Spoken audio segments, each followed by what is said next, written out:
السلام علیکم ناظرین۔ جماع کے دوران عورت اور مرد دونوں کی بڑی خواہش ہوتی ہے کہ وہ ایک دوسرے کے ساتھ ہونٹوں سے ہونٹ ملا کر جماع کریں۔ وہ عورت نفس کی لذت کے پیچھے بھاگتی ہے جس کی شرمگاہ زیادہ گہری اور موٹی کھلی ہو۔ جو مرد عورت کے انزال جلدی کرنا چاہتا ہے وہ جماع کے وقت عورت کی گردن اور پیٹھ پر بوسہ اور ہاتھ پھیرتا رہے۔ عورت کے جسم کے دو حصے چومنے سے عورت تڑپنے لگ جاتی ہے۔ نمبر 1 گردن کا چومنا، نمبر 2 پیٹ کا چومنا۔ جو عورت گھوڑی بن کر جماع کروائے تو سمجھ جاؤ وہ عورت زیادہ گرم ہوتی ہے۔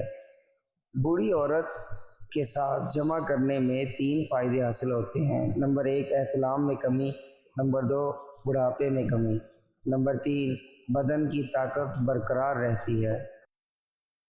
کم کھانا صحت ہے، کم بولنے میں سمجھداری ہے اور کم سونا عبادت ہے۔